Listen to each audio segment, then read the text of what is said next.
All right, gang, for our dual band push-pull drill, I'm gonna set up 2 bands, equal weight, so that's a 50, and this is 2 bands that equal 50. Now I have it low to high, or however you're looking at it, high to low. I have the pull coming low to high because that kind of mimics the downswing of the golf swing, where you're kind of pulling up with one arm and you're kind of pushing forward with the other arm, okay? So here I'm pulling up, in this case my left hand, and I'm pushing with my right. You don't need to do this. You can have it horizontal as well, and you can have it the opposite. So if you get this in your program, set it up this way, unless I mention to do it horizontal or any other way. Or if you're stuck and you can only do it one way, that's totally fine as well. All will transfer nicely to the golf swing. Okay, with this guy, because you're pushing, I always like to have the band underneath the armpit, just so it doesn't rub against the other side of my arm. That's totally up to you.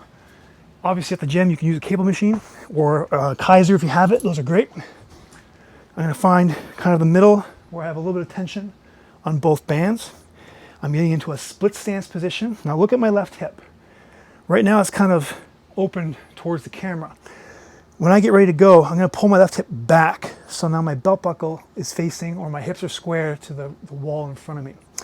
Look at my right shoulder. See how it's kind of like up? That's because the band is coming high to low. When you get going, what I want you to do is pull both shoulders down away from your ears. Think about tucking your shoulder blades into your back pocket. However, I want your shoulder blades to move. So in this setup here with my right shoulder blade is pulled back towards my spine to start. Whereas my left shoulder blade is being pulled around my rib cage forward. That's totally fine. I want that. I want your shoulder blades to move. I don't want this shoulder blade back here as you go through the motions. I want it to move. Okay?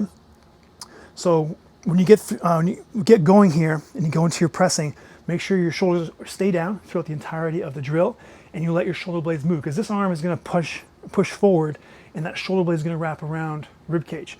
On my left, as I row, that shoulder blade is going to pull towards the spine. I know this video is getting a little bit long, but it's important that you have good moving shoulder blades. All right, from here, as always, a good relationship of rib cage over top of pelvis. So big breath in without losing any height. Just exhale and let that exhale naturally pull your lower ribs down to your belt buckle, and ever so slightly just pull that belt buckle up to lower ribs. And from here, hinge slightly forward as you would an athletic stance or your golf stance. And when you're ready, breathe in, exhale, push and pull at the same time. Resist on the way back. Breathe in, push and pull.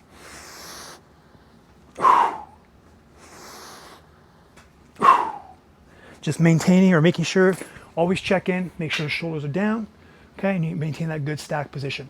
Guys, that's your dual band push-pull drill.